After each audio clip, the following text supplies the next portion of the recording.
Shalom Bapak Ibu yang saya kasih dalam Tuhan, selamat berjumpa kembali dalam acara sharing dan doa. Tidak terasa kita sudah memasuki pertengahan di bulan Agustus dan kita akan memulai OPM kita. Mari kita mempersiapkan diri kita dengan satu pujian, sungguh indah Kau Tuhan.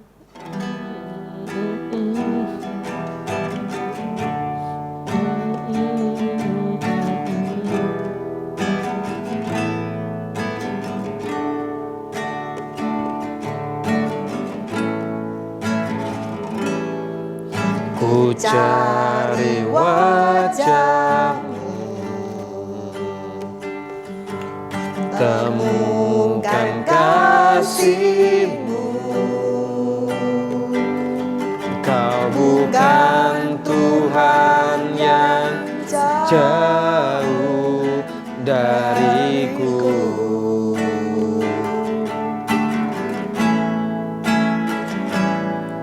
Ku panggil nama-Mu, ku dengar jawab-Mu.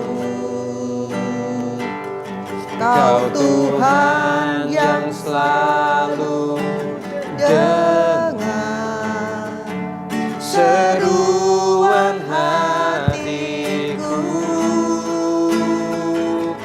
Sungguh indah Kau Tuhan, pengasih dan sayang. Kau tempat penghiburan bagi setiap hati yang terluka. Sungguh indah Kau Tuhan, menara perlindungan. Kau sumber kekuatan bagi semua orang yang membutuhkan.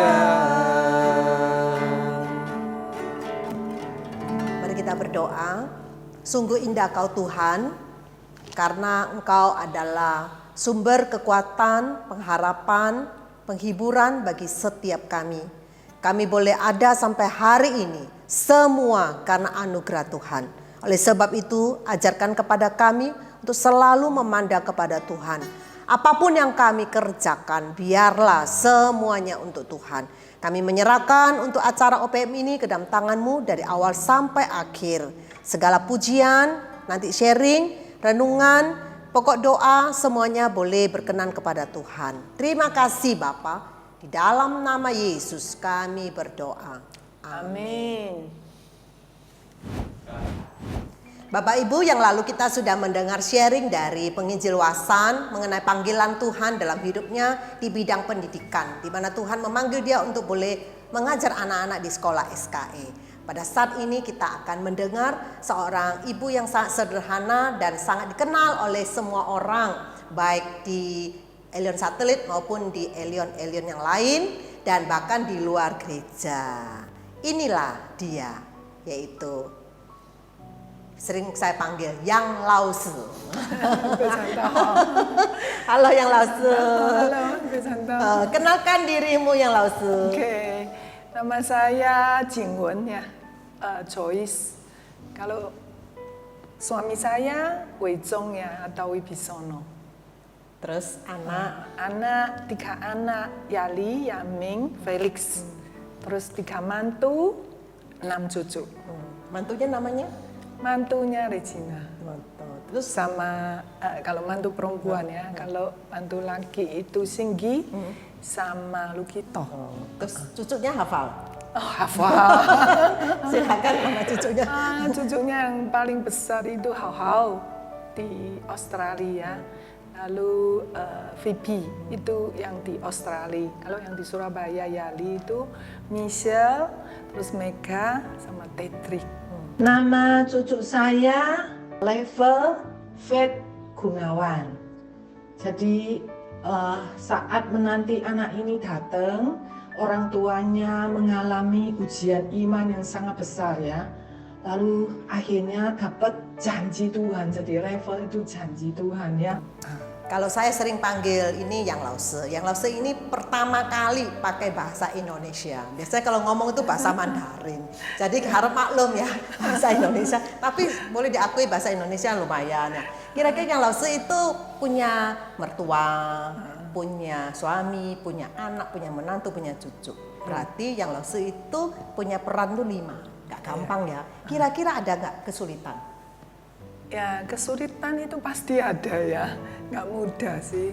Tapi ya bersyukur karena firman Tuhan selalu menjadi patokan, pegangan, juga petunjuk buat kehidupan saya. Jadi bersyukur. Terus kira-kira Yang Lause bisa jalani semua itu gimana ceritanya kok bisa supaya kita boleh belajar? Oh ya. Sebetulnya saya merasa layak ya. Masih ingat waktu Pejantau undang saya isi acara ini. Saya langsung, loh Pejantau nggak salah orang dah. Saya merasa nggak layak. Setelah itu Pejantau kan suruh saya, jangan tolak dulu, doa. Terus saya doa. Nah saat saya doa, saya ngomong sama Tuhan ya, Tuhan, saya ini nggak layak ya. Saya masih banyak kekurangan, banyak kelemahan, banyak kegagalan, ya jatuh bangun, nggak sempurna. Bagaimana saya bisa bersaksi buat Tuhan? Ya, saat saya tunggu jawabannya, kok seperti ada satu suara lembut di hati saya. Saya percaya itu mungkin gerakan Roh Kudus ya.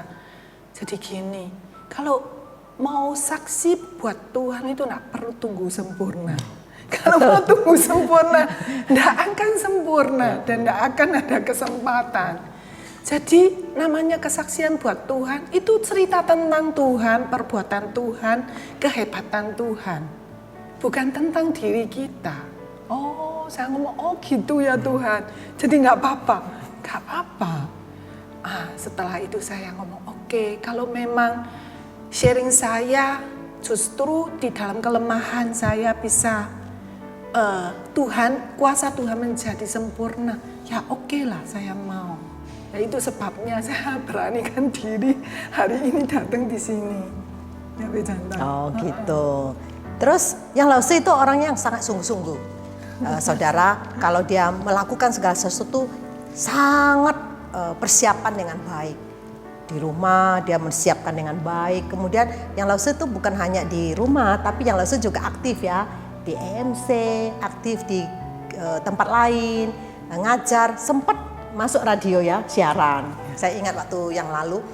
Jadi kira-kira Yang Lause bisa ngatur dengan baik, urus keluarga, kemudian urus pelayanan di luar, bekerja di luar, secara sosial. Itu gimana sih kok bisa seperti itu? Sebetulnya saya paling suka ya satu firman Tuhan di Yohanes 15:5 ya. Bahwa Tuhan itu adalah pokok anggur dan kita adalah ranting-rantingnya. Jadi saya tahu, oh ternyata saya harus terus lekas sama Tuhan supaya saya dapat hidup dan bisa berbuah. Gitu sih. Ya, tentu kalau cerita kehidupan rohani saya ya, jadi memang tiap pagi nomor 1 bagi saya itu bangun dari ranjang itu pasti saya teduh dulu. Jadi saya dekatkan diri sama Tuhan, saya menyerahkan sepanjang hari kegiatan saya mau lakukan 1, 2, 3. Saya kasih tahu Tuhan, ini loh pekerjaan saya hari ini. Tuhan tolong ya mampukan saya gitu. Lalu juga setelah saya teduh sendiri nanti sama Wejong, kalau dia bangun agak terlambat kita saat teduh suami istri. Nah itu kita berdoa ya tentang anak-anak lah, pekerjaan mereka, keluarga mereka, juga usaha mereka, pelayanan mereka ya, sekaligus juga pekerjaan Tuhan, pelayanan dia juga pelayanan saya. Kita selalu doa sih. Jadi saya pikir itu dekat sama Tuhan itu sumber kekuatan ya buat diri diri saya. Apalagi itu kan setiap hari ya. Kalau setiap minggunya Senin saya ambil setengah hari. Jadi setengah hari saya tutup HP saya pesan pembantu, nggak boleh ganggu ya, nggak boleh ganggu. Jadi setengah hari saya benar-benar dekat sama Tuhan. Saya bisa berbincang-bincang sama Tuhan panjang lebar. Berapa jam? Setengah Hari bisa 3-4 jam. Setengah hari. Tapi saya bukan hanya cuman panjang lebar cerita ya. Mungkin 1 minggu yang lalu banyak keluh kesah, capek atau ada sesuatu pergumulan saya cerita sama Tuhan.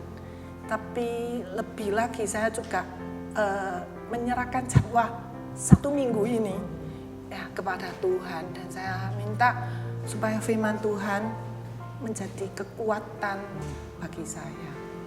Dan mungkin satu lagi, kalau 1 tahun ya, mungkin Bejonto juga pernah dengar ya. Memang saya setiap tahun di akhir tahun itu saya bisa ambil 3-4 hari. Saya sendirian berangkat ke kadang-kadang ke viranya cici saya di Terawas, atau mungkin kadang-kadang nggak sempat ya pergi Bukit Doa.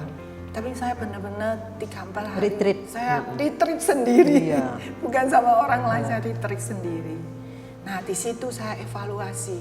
Sepanjang tahun ini ya Tuhan, saya akan lakukan hal yang apa ya, yang baik. Nah Tuhan, tolong supaya saya tetap mempertahankan di tahun yang akan datang. Kalau ada kesalahan, saya minta ampun sama Tuhan, ampuni ya.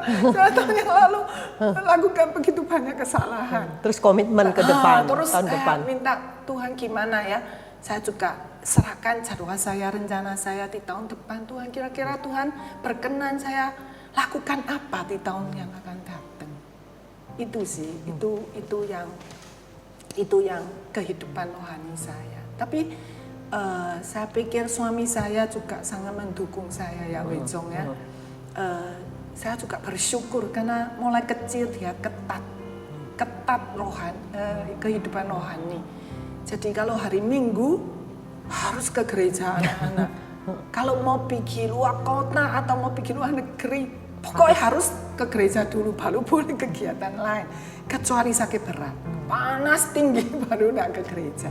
Itu saya pikir itu baiknya. Sama kalau setiap minggu ya, setiap weekend kita selalu ada itu mesbah keluarga. Dari anak saya masih SD ya. Jadi mereka bertiga gantian pimpin puji-pujian. Terus mereka juga baca 1 ayat, juga mereka sharing pergumulan mereka di sekolah apa, lalu kita saling doa. Nah, saya merasa itu sangat manfaat buat mereka saat mereka khususnya studi di luar negeri.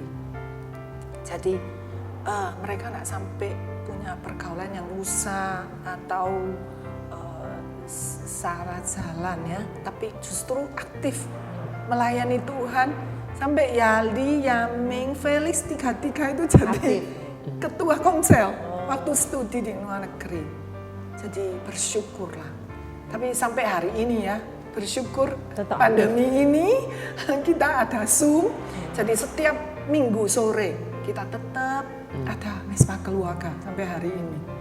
Jadi kita, soalnya anak saya kedua Yaming kan di Australia. Jadi kita minggu sore kita sharing, kita ceritakan sepanjang minggu kebaikan Tuhan atas hidup kita. Juga mungkin masing-masing pergumulan, tuh kita saling doa, terus saling menguatkan. Ya itu melalui firman Tuhan yang hari ini tuh kita dapat masing-masing kan gereja lain ya. Jadi itu kita harapkan sampai ya. hari ini. Saya sama Wejong sangat mengharapkan kalau iman itu bisa terus turun menurun gitu. Tapi ya bersyukur ya, bersyukur sekarang kan cucu saya mulai sudah kelas 3, 4. Saya mulai tahun yang lalu ajak baca Alkitab bersama-sama gitu. Soalnya saya pikir ini zaman semakin rusak ya. Dan pergumulan yang akan datang itu pasti jauh lebih berat buat cucu kita.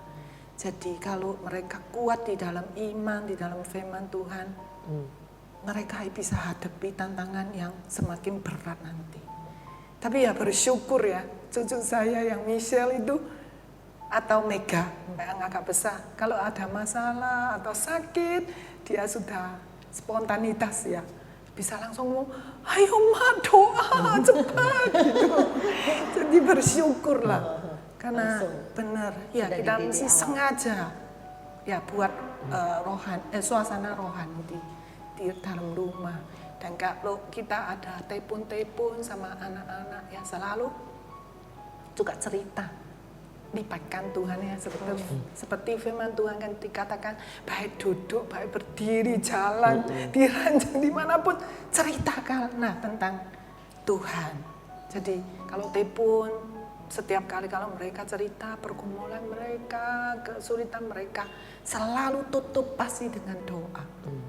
Akhiri telepon selalu tutup dengan doa. Oke. Ya. Yang Lause juga jadi kepala sekolah Ilion Mandarin Course. Ya, betul. Kira-kira yang Lause itu sudah berapa tahun ya? Sudah 22 tahun. Wih, 22 tahun. Sangat boleh katakan waktu yang sangat cukup lama ya, tapi bersyukur sangat pengalaman sehingga Ilion Mandarin Course itu banyak mencetak anak-anak yang bisa berbahasa Mandarin. Kira-kira yang Lause ini apa suka duka ya untuk Ilion Mandarin Course? Ya bersyukur ya, yang paling suka itu kalau anak-anak belajarnya rajin, berhasil, lalu juga bisa sampai diterima universitas yang di China maupun Taiwan yang cukup terkenal. Ya itu senang, jadi apalagi kalau kerohanian mereka baik, dekat sama Tuhan, berbakti sama orang tua, ya senang ya.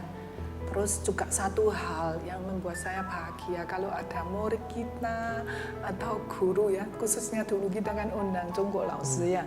Jadi kalau ada Conggok Lause atau murid kita yang dulunya nak kenal Tuhan, melalui EMC ini kenal Tuhan, terima Tuhan, bahkan jadi pelayan Tuhan. Wah itu sukacita luar biasa ya. Ada buahnya. Senang Jadi gitu. Terus dukanya apa? Dukanya ya sebaliknya, kalau mereka tidak rajin, nggak sungguh-sungguh belajar, terus seolah-olah karena dipaksa oleh orang tua belajar Mandarin itu susah, jadi kayak terpaksa, akhirnya seolah-olah kayak tidak berhasil gitu. Nah itu susah kalau itu saya. Gimana Pak Kris? Mau tanya, mau didoakan apa itu? Ya. Enggak. Enggak. Jadi kira-kira yang Lause mau didoakan apa? Mungkin pesan ke penonton atau pendengar yang ikut pesan dalam ya. persekutuan. Ini saya baru masuk pernikahan ke 38 Wow, bulan selamat ini ya. Wow, selamat. Makasih, ya. Jadi waktu hari itu saya merenungkan kebaikan Tuhan ya. Selama perjalanan pernikahan saya sampai nangis sama merasa bersyukur. Karena saya merasa kalau nggak ada Tuhan di dalam pernikahan saya, keluarga saya, nggak mungkin tahan sampai hari ini. Jadi saya sangat-sangat rindu ya kalau pemuda-pemuda yang masih generasi muda itu benar-benar harus libatkan Tuhan di dalam pernikahan, di dalam keluarga, itu paling penting. Itu sih. Lalu masih boleh, masih ada loh. Pesan itu satu, lalu pesan kedua mungkin kalau saya dapatnya di 1 Petrus 3, 1-7 ya. Saya sempat kaget, kan itu cerita tentang masing-masing istri, suami istri ya. Ternyata tuntutan dari Tuhan kepada suami istri itu istrinya dulu. Jadi hai istri. Istri. Terus juga lebih panjang 1-6. Lalu kepada suami baru 1. Jadi saya pikir lucu ya Tuhan ya. Mungkin ya karena Hawa yang berdosa dulu. Jadi tuntutan Tuhan dari istri dulu. Jadi harus istri itu lakukan dulu. Jadi memang Tuhan itu berhikmat ya. Kalau sayang suami itu jauh lebih mudah loh daripada tunduklah kepada suami. Iya, nggak tahu, saya sendiri merasa gitu sih. Tapi memang butuh sih sebagai kepala keluarga ya, suami kita itu perlu dihargai, dihormat, dikagumi. Itu sih, jadi sangat perlu ya. Maksudnya berterima kasih, ngomong apa ya yang sudah jeripaya sedemikian demi kebutuhan keluarga kita ya sampai hari ini. Ya itu perlu disampaikan ya.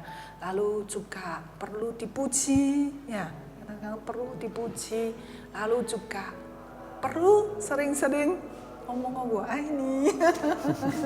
Ya ini belakangan kita, saya sama Wejong itu praktik, coba praktik. Kalau sebelum tidur ngomong-ngomong ini dulu baru boleh tidur. Ya sampai lucu loh kalau tadi malam saya lupa. Karena saya masih meeting sampai lama, Wejong sudah tidur dulu. Nggak sempat ngomong ini. Tengah-tengah malam, saya ingat belum ngomong.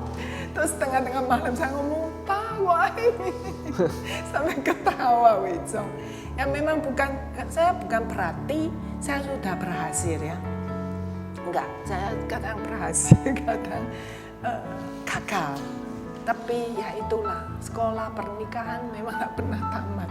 Jadi kita belajar terus sampai kita ketemu Tuhan. Boleh enggak saya akhiri sharing saya dengan satu cerita ya, ini barusan terjadi. Mungkin lebih ada gambaran. Saya orangnya suka rubah. Jadi di kamar saya, rumah saya, sofa lah, ranjang lah, saya suka pindah. Mungkin 1-2 bulan, posisinya gini, ya, 1-2 bulan pindah gitu. Jadi bisa merasa kayak rumah baru, kamar baru. Tapi suami saya paling nggak suka, paling nggak seneng gitu.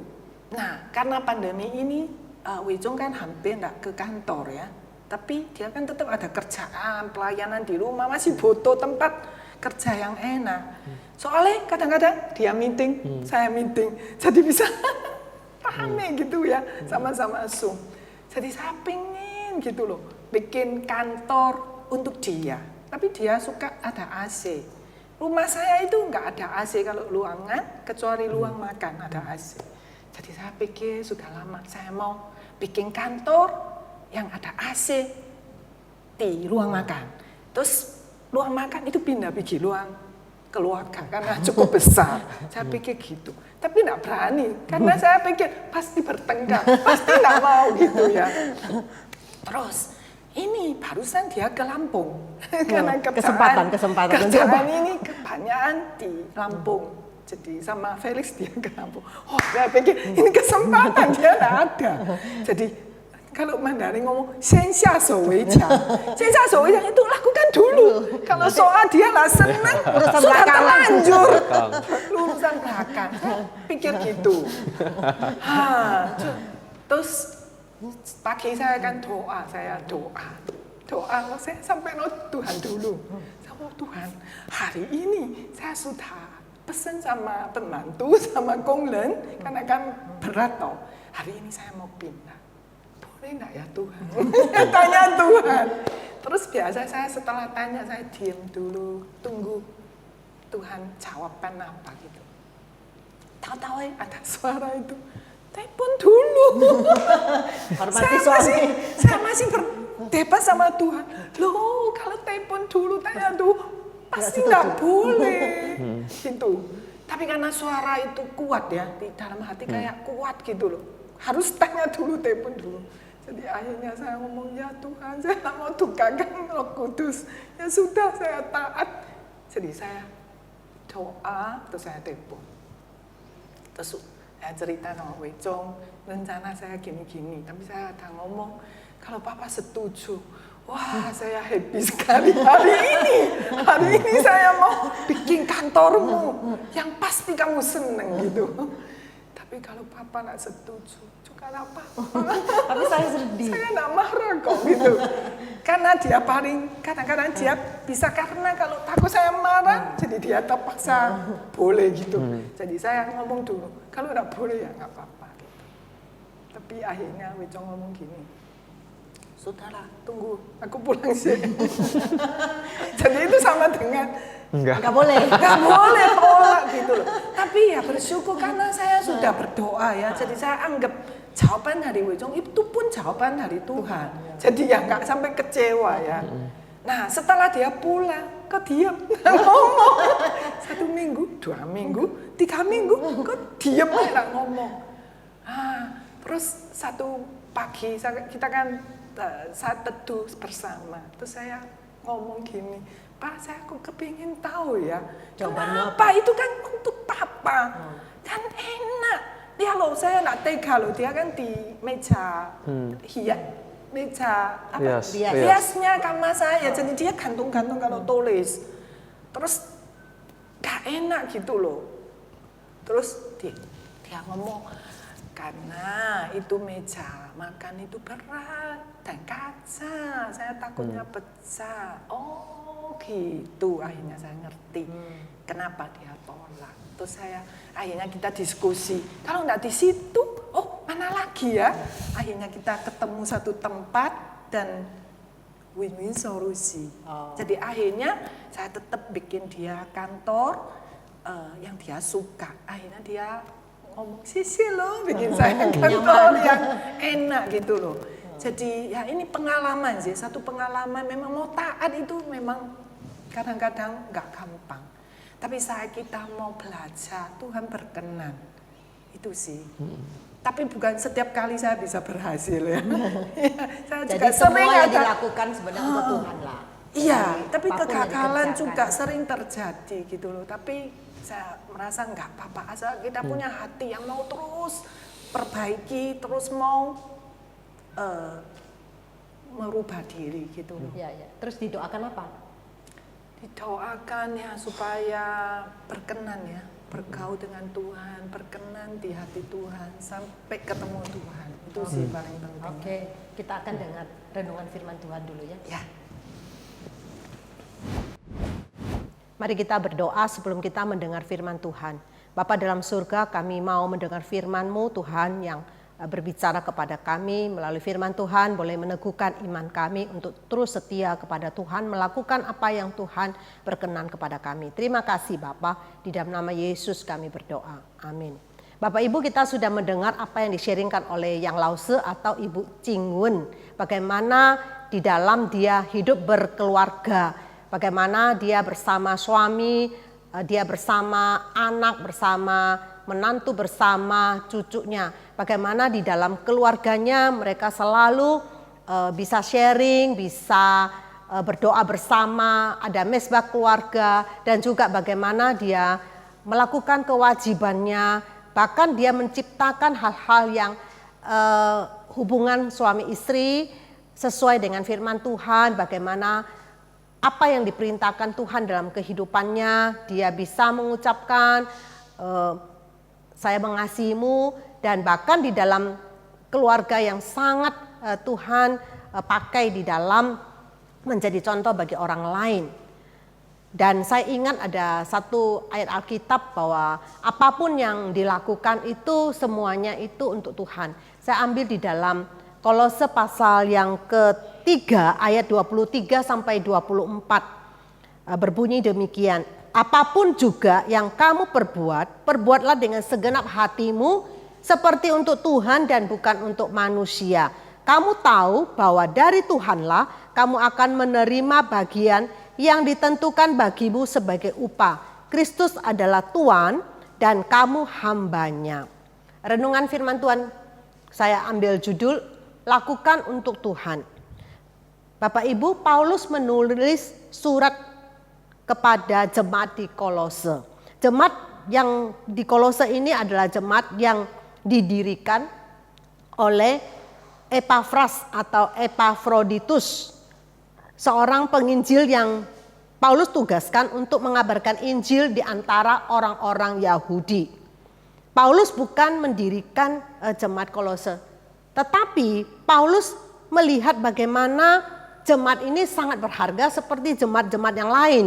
Dan Paulus inginkan supaya jemaat yang sudah terbangun ini mengerti kebenaran firman Tuhan dan melakukan firman Tuhan dengan baik, di mana Kristus sebagai pusat dari segalanya.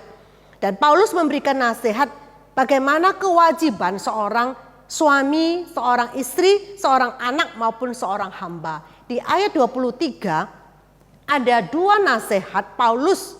Yang pertama, agar kita melakukan segala sesuatu dengan sepenuh hati di ayat 23a. Apapun yang dikerjakan, baik itu dalam hidup berkeluarga, hidup bergereja, pekerjaan, pelayanan, studi, ibadah, dan lain sebagainya, itu perlu dilakukan dengan sepenuh hati, bukan dengan keluh kesah, gerutu, atau sungut-sungut. Misalnya ketika kita melakukan segala sesuatu dengan bersungut-sungut, maka kita akan mengerjakan dengan tidak sepenuh hati, aliasnya grundel. Kita merasa tidak nyaman. Begitu juga di dalam kita melayani Tuhan, ataupun di dalam kita berkeluarga. Kita perlu melakukannya dengan sepenuh hati. Kalau kita melakukan dengan tidak sepenuh hati, berarti kita melakukan biasa-biasa tanpa ada satu semangat. Sesungguhnya Tuhan ingin supaya kita seperti Dia. Karena Tuhan itu telah memberikan teladan bagi kita bagaimana Ia melakukan segala sesuatu dengan sepenuh hati. Apa yang Tuhan lakukan menjadikan kehendak Bapakku yang dikerjakan dengan sepenuh hati.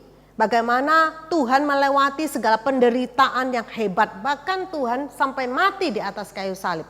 Tuhan mengasihi kita dan Tuhan mengerjakan sampai taat di atas kayu salib demi kita. Tuhan melakukan semuanya karena kasih kepada kita. Kalau hari ini kita boleh melihat semua apa yang Tuhan inginkan kita lakukan, baik kita, status kita sebagai istri, sebagai suami, sebagai anak, sebagai pekerja, sebagai apapun. Dan firman Tuhan dalam 1 Yohanes pasal 2 ayat 6 berkata, barang siapa mengatakan bahwa ia ada di dalam Dia, ia wajib hidup sama seperti Kristus telah hidup. Jadi di dalam kehidupan, kita sebagai anak Tuhan, kita ngaku sebagai anak Tuhan, kita melihat bagaimana teladan Tuhan di dalam kehidupan kita, kita boleh mengerjakannya, kita boleh melakukannya seperti apa yang Tuhan kerjakan. Kalau kita melakukan dengan sepenuh hati, maka hasil yang kita dapatkan itu kita boleh memuliakan Tuhan, kita boleh memberikan yang terbaik buat Tuhan. Sebaliknya ketika kita tidak dengan sukacita, tidak dengan hati mengerjakannya, maka yang kita hasilkan itu adalah sebagai kewajiban, sebagai rutinitas, sehingga kita menjalaninya dengan tidak sungguh-sungguh. Kalau kita melihat Mother Teresa, bagaimana dia melayani masyarakat, bagaimana dia melayani orang-orang yang sakit kusta, bagaimana dia melayani dengan kesungguhan hati. Ada satu sukacita, satu teladan yang indah buat orang lain. Bagaimana orang melihat kasih yang dia berikan kepada orang-orang yang terlantar. Dia melakukannya dengan sepenuh hati. Saudara, kita perlu mengoreksi diri kita. Di dalam kita melakukan segala sesuatu, apakah kita melakukan dengan sepenuh hati, ataukah kita melakukan hanya rutinitas, tidak ada semangat, kita menjalankan begitu saja tanpa hati kita dibangun di dalam Tuhan, tanpa kita memahami, tanpa kita menjalani sesuai dengan apa yang Tuhan mau. Nah, oleh sebab itu firman Tuhan mengajarkan kepada kita di Kolose pasal 3 ayat 23 bahwa apa yang kita lakukan, kita harus melakukan dengan sepenuh hati, bukan setengah-setengah. Jadi sepenuh hati adalah seantero seluruh hidup kita berikan untuk Tuhan.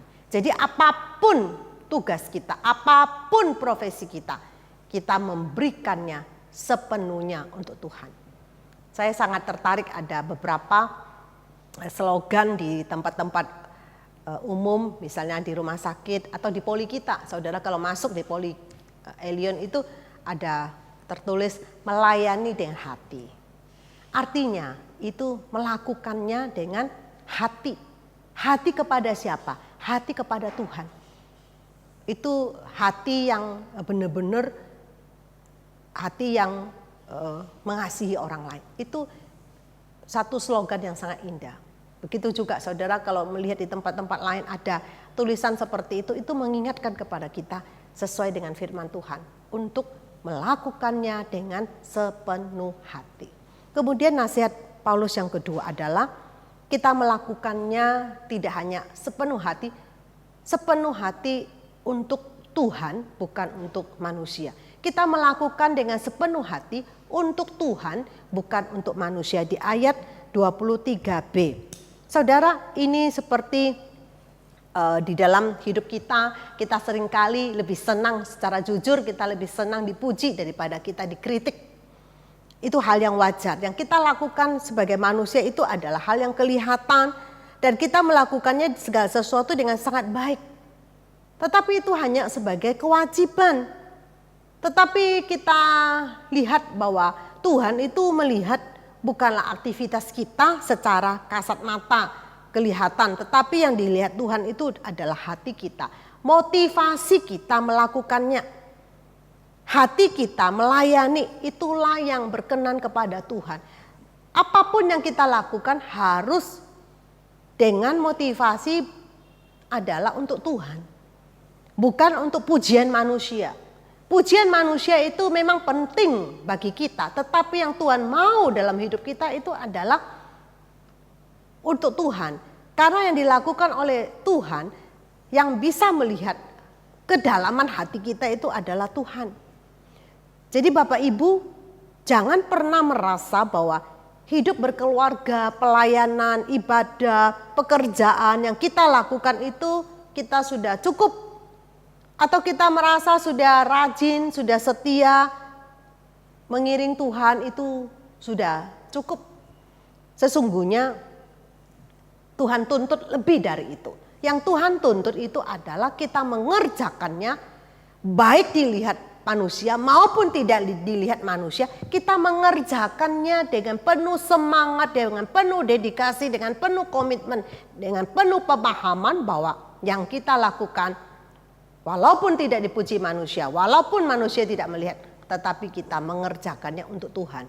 Di dalam kita menjalani hidup berkeluarga, dalam kewajiban kita sehari-hari, baik istri terhadap suami, suami terhadap istri, dan juga suami sebagai orang tua di dalam menghidupi keluarga dan lain sebagainya, sebagai anak juga di dalam hidup keluarga, sebagai karyawan, sebagai apapun dalam hidup kita. Kita mengerjakannya semuanya untuk Tuhan, bukan untuk manusia. Karena yang dilihat Tuhan itu adalah kesungguhan hati kita, kesepenuhan hati kita kepadanya. Dan Tuhan berkata, apa yang kita kerjakan itu tidak sia-sia.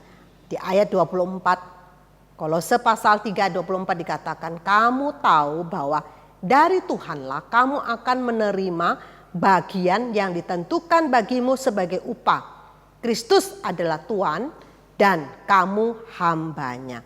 Jadi di sini janji Tuhan ketika kita melakukan tugas kita, kewajiban kita di dalam hidup berkeluarga, dalam hidup pelayanan, dalam hidup pekerjaan, dalam hidup kita sebagai studi, apapun dalam kehidupan kita mengerjakan dengan sepenuh hati, kemudian untuk Tuhan dan bukan untuk manusia, bukan untuk dipuji orang.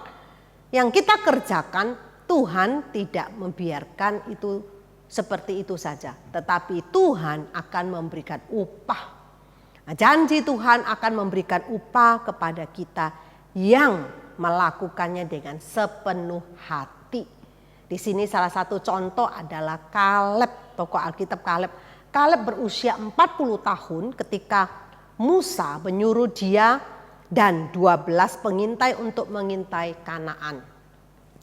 Karena Kaleb dan Yosua menyampaikan kabar baik kepada Musa dan orang-orang Israel, maka Tuhan berjanji bahwa mereka berdua akan masuk ke Kanaan.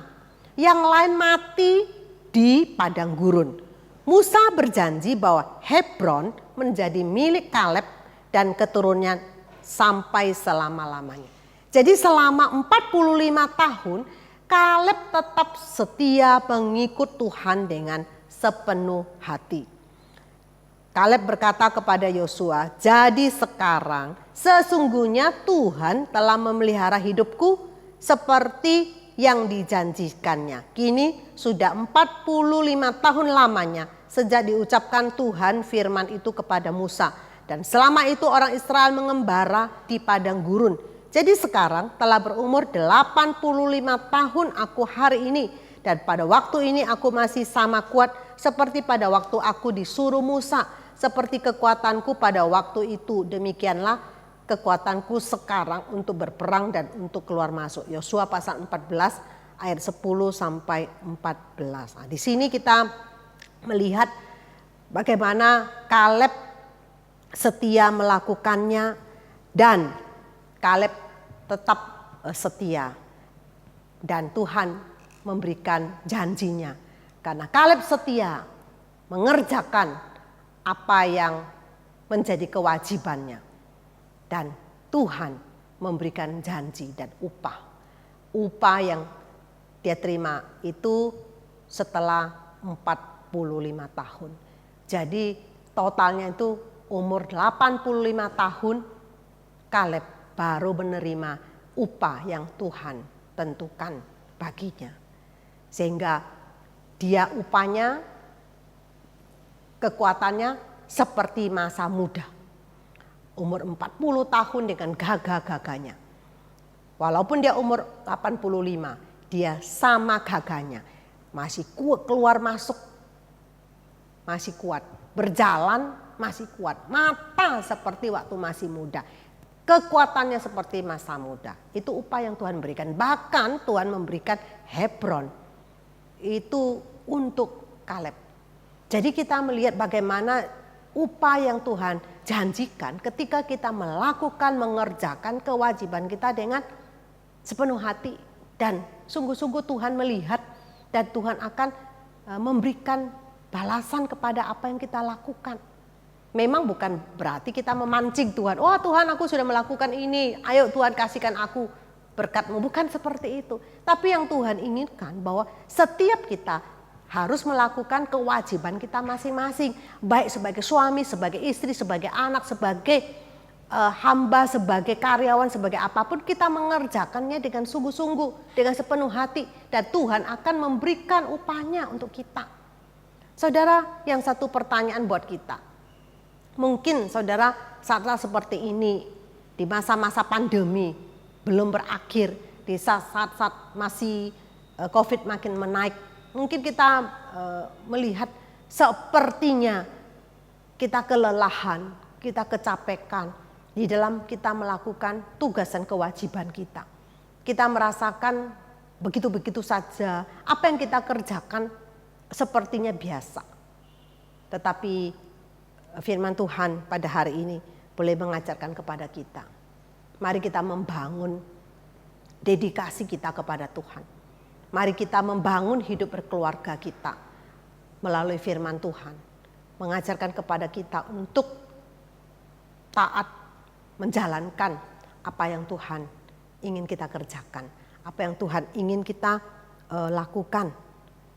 Bagaimana, apakah janji yang kita ucapkan kepada Tuhan, doa yang kita doakan. Mungkin saudara merasa doa saudara belum dijawab.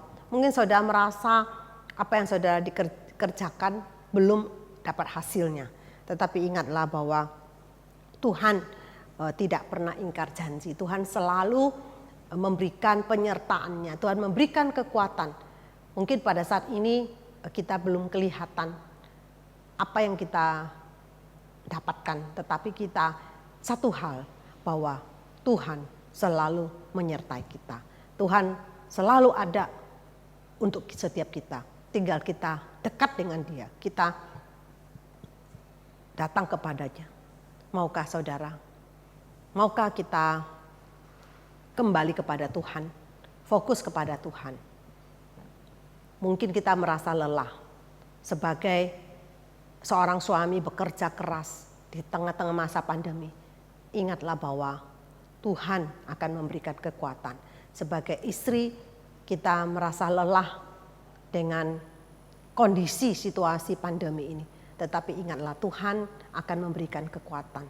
Bahwa apa yang dikerjakan, mengurus anak, mengurus suami, di dalam mungkin mengurus pekerjaan dan lain sebagainya. Tuhan akan memberikan kekuatan. Yang penting satu hal, kita melakukan segala sesuatu untuk Tuhan. Bukan untuk diri kita. Kiranya firman Tuhan yang singkat boleh memberikan kekuatan untuk kita. Mari kita kerjakan, do the best for Jesus Christ. Kiranya Tuhan memberkati firman-Nya. Amin. Ya, kita baru saja mendengarkan sharing yang sangat menguatkan, juga firman Tuhan yang baru saja kita dengar. Tiba saatnya bagi kita untuk menaikkan beberapa pokok doa. Mari yang pertama saya ajak kita berdoa untuk Yang Lausu atau Ibu Jingwen di dalam pertumbuhan imannya, keluarga, pelayanannya, supaya Tuhan memakai Ibu Jingwen dimanapun berada. Secara khusus tadi apa yang sudah disampaikan untuk hal-hal yang mau didoakan. Untuk ini saya pimpin di dalam doa ya. Tuhan, saat ini kami berdoa untuk Ibu Jingwen atau Yang Lausu. Tuhan, di dalam pelayanannya, di dalam kehidupan keluarganya Tuhan, di mana Tuhan memberikan tanggung jawab yang begitu banyak sebagai istri, sebagai kepala sekolah, sebagai mertua, bahkan sebagai amah. Tuhan juga berdoa untuk apa yang tadi dia juga boleh sharingkan Tuhan di bulan ini, boleh memasuki usia pernikahannya setahun lagi yang Tuhan tambahkan. Tuhan, perjalanan yang tidak mudah, tetapi Tuhan seperti Engkau yang sudah menolong di dalam waktu-waktu yang kemarin, Engkau pun yang akan terus menolong dan melalui kehidupan keluarga ini Tuhan yang boleh semakin membentuk. Amin. Supaya Ibu Jingwen bersama Sui Chung boleh semakin menjadi satu tubuh Tuhan, seperti yang Tuhan kehendaki di dalam kebenaran firman-Mu. Tuhan yang juga boleh kasih hikmat, kekuatan selalu untuk Yang Lausu di dalam mensupport suami sebagai penolong, juga untuk tugas tanggung jawab sebagai kepala sekolah pun dalam pelayanan di Mandarin Course. Tuhan pun yang boleh kasih hati selalu Tuhan sukacita di dalam pelayanan itu, juga untuk hikmat yang bagaimana bisa terus mengembangkan Elion Mandarin Course ini ke depan. Terima kasih Tuhan, di dalam nama Tuhan Yesus kami berdoa dan mengucap syukur. Amin. Oke. Ya, selanjutnya mari kita berdoa untuk Elion Mandarin Course atau IMC yang ada di Elion Satelit dan Rungkut, supaya IMC Palma ya. Sekarang baru Palma. Satelit dan Palma. Palma dan Rungkut. Oh, 3 ya. Oke. Supaya IMC dipakai Tuhan untuk mengenalkan Yesus kepada anak-anak juga ya, bahkan untuk guru-guru Mandarin yang asli dari sana. Untuk pokok doa yang kedua boleh minta Pejuanto untuk boleh doakan ya. Bapa dalam surga, kami bersyukur menyerahkan untuk EMC yang ada di Satelit. Bersyukur sudah 20 tahun lebih boleh ada sampai hari ini, boleh mencetak anak-anak untuk boleh mengerti, mengenal bahasa Mandarin. Dan bersyukur untuk Yang Lausu sebagai kepala sekolah boleh memikirkan kurikulum dan juga boleh mengembangkan akan EMC bersama dengan guru-guru yang ada di EMC. Tuhan berkati semua apa yang guru-guru kerjakan dan murid-murid supaya mereka sungguh-sungguh makin dipakai oleh Tuhan. Bapak, kami juga bersyukur menyerahkan untuk EMC yang ada di Rungkut ke dalam tangan Tuhan. Doakan supaya kepala sekolah, guru-guru dan murid juga boleh bertambah dan mereka juga boleh belajar firman dan belajar bahasa. Dan bersyukur pada hari ini barusan memulai untuk EMC yang ada di Bukit Palma yang baru dibuka. Tuhan, kami berdoa walaupun jumlah murid baru tidak seberapa banyak, tetapi kami bersyukur boleh memulai sesuatu yang baru di Palma ini. Tuhan, pakai lausu-lausu yang ada di sana untuk boleh mengajar, dan doakan untuk Pak Davi dan Linke serta Michael boleh mendukung dan mereka juga boleh mengupayakan murid-murid yang mau belajar. Tuhan, berikan kepada anak-anak untuk kesetiaan mau belajar bahasa Mandarin ini. Amin. Kami doakan supaya walaupun dengan hal yang sedikit ini boleh menjadikan mereka sungguh-sungguh menjadi anak-anak yang boleh mengenal bahasa Mandarin dan juga boleh mengenal firman sebagai satu sarana untuk boleh menambahkan jumlah anak-anak boleh percaya kepada Tuhan. Terima kasih Tuhan, dengar doa kami, di dalam nama Yesus kami berdoa. Amin. Selanjutnya mari kita juga berdoa untuk acara Family Fun Day yang akan diadakan pada tanggal 17 Agustus ini. Kita doakan supaya acara ini sungguh boleh benar-benar dipakai untuk boleh menyatukan dua generation, one vision. Kita berdoa supaya jemaat kita sendiri bersama dengan keluarga kita dari anak sampai umum pun bisa ikut acara ini. Kita juga doakan supaya Tuhan juga boleh menyertai supaya keadaan ke depan pun boleh benar-benar aman, mengingat beberapa waktu yang lalu pandemi sempat naik lagi. Kita doakan supaya boleh melandai lagi dan kita boleh bebas beraktivitas. Mari kita berdoa. Tuhan, saat ini kami juga berdoa Tuhan untuk acara Fun Day yang akan diadakan pada tanggal 17 Agustus nanti. Tuhan, kiranya melalui acara ini sungguh kami dari berbagai komisi Tuhan, dari anak-anak, pemuda remaja, bahkan sampai ke umum, orang dewasa, lansia pun boleh ikut bergabung di dalam acara ini supaya sungguh Tuhan melalui acara ini boleh menggabungkan bukan hanya two generation, walaupun kami Tuhan ingin menyatukan two generation one vision, tetapi kalau bisa Tuhan semuanya boleh menjadi satu kesatuan yang baik di dalam gerejamu.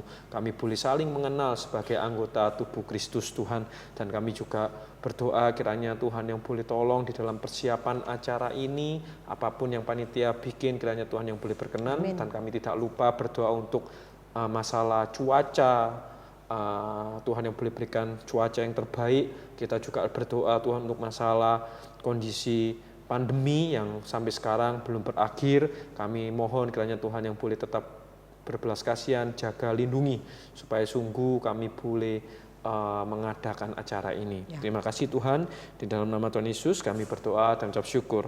Amin. Selanjutnya untuk pokok doa yang keempat, mari kita bersama-sama berdoa untuk usiawan di gereja kita supaya Tuhan memberikan kepada mereka hati yang selalu bersyukur di dalam menjalani kehidupan ini. Bahkan kita doakan walaupun mungkin usia semakin lanjut tetapi tubuh mulai melemah, tetapi biarlah iman mereka boleh tetap kuat, boleh tetap berakar, bahkan berbuah dan boleh menjadi teladan yang baik bagi generasi selanjutnya, bagi anak, menantu, bahkan cucu mereka. Ya, mari kita berdoa untuk usiawan di gereja kita. Tuhan, saat ini kami juga berdoa untuk usiawan yang ada di gereja kami. Tuhan, kiranya Tuhan yang boleh berikan kepada mereka hati yang selalu bersyukur, hati yang penuh sukacita Tuhan di dalam usia mereka yang lanjut. Mungkin Tuhan mereka mengalami sakit, banyak mengalami sakit, tubuh yang semakin melemah. Tetapi Tuhan, jangan biarkanlah tubuh itu semua membuat mereka kehilangan sukacita.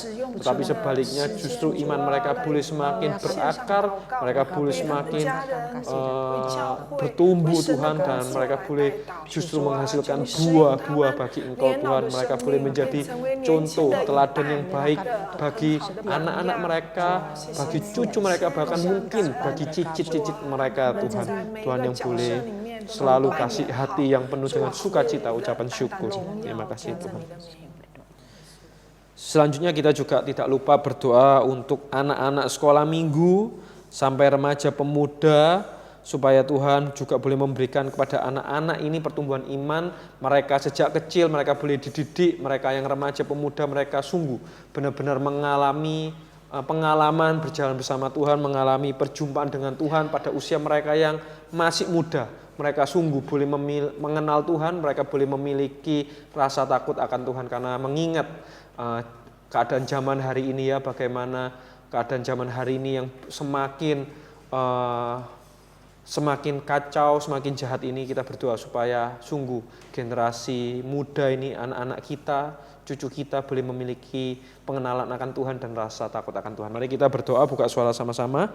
Tuhan, saat ini kami juga tidak lupa berdoa Tuhan untuk setiap anak-anak yang Tuhan boleh percayakan kepada gereja kami, Tuhan, untuk digembalakan. Mulai dari anak balita, anak sekolah minggu, bahkan juga anak-anak tunas, anak remaja, pemuda, Tuhan, supaya di dalam mereka, usia mereka yang masih muda, mereka boleh dididik, mereka boleh diajar untuk boleh mendengar, mengenal kebenaran firman-Mu, mengenal Engkau, dan di dalam usia mereka yang muda pun mereka boleh mengalami perjumpaan dengan Engkau.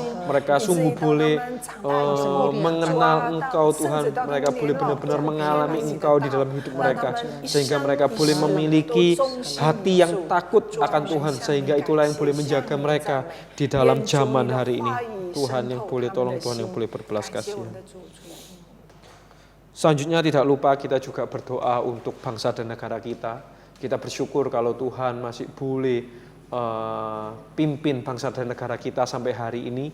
Mari saya ajak kita doakan untuk para pemimpin kita, supaya Tuhan kasih mereka hati yang takut akan Tuhan, supaya kasih hikmat untuk sungguh boleh mengambil setiap keputusan dengan tepat dan sesuai dengan kehendak Tuhan. Kita juga doakan pemimpin-pemimpin kita, supaya mereka pun pemimpin-pemimpin yang benar, pemimpin yang takut akan Tuhan. Mereka pun juga boleh dijaga kesehatannya, dijaga keamanannya. Mari kita boleh berdoa bagi mereka ya. Mari kita berdoa, buka suara sama-sama. Tuhan, selanjutnya kami juga berdoa untuk bangsa dan negara kami yang tahun ini pun juga boleh memasuki hari ulang tahun kemerdekaan yang ke-37. 77 Tuhan, terima kasih untuk pimpinan Tuhan sampai kepada bangsa kami sampai hari ini, ketika kami masih boleh ada di dalam segala problema politik, perekonomian. Tapi kalau Tuhan masih boleh pimpin bangsa ini, boleh berjalan di dalam keamanan, bahkan masih boleh tetap teratur, Tuhan. Itu semua karena anugerah-Mu, Tuhan. Kami sungguh bersyukur untuk itu. Kami juga tidak lupa berdoa untuk para pemimpin bangsa ini, Tuhan. Kiranya Tuhan yang boleh kasih mereka hati yang takut akan Tuhan, supaya mereka sungguh boleh menjadi pemimpin yang benar, Tuhan. Pemimpin yang sungguh boleh menjalankan kebenaran dengan baik. Tuhan, jaga mereka, lindungi mereka. Tuhan yang boleh kasih mereka keamanan, ketentraman. Untuk mereka mungkin yang hanya mementingkan diri sendiri, apapun Tuhan pun yang boleh tolong, Tuhan, untuk mereka pun boleh sungguh hidup benar di dalam pemerintah ini, Tuhan. Terima kasih, Tuhan. Untuk doa yang penutup terakhir, mari saya kasih kesempatan untuk setiap kita untuk dapat berdoa untuk diri kita sendiri. Secara khusus kita berdoa supaya kita boleh semakin berakar, bertumbuh di dalam Tuhan, mengingat keadaan zaman yang semakin membuat kita jauh daripada Tuhan ini. Mari kita boleh datang kepada Tuhan untuk kita boleh tetap melekat kepada Dia.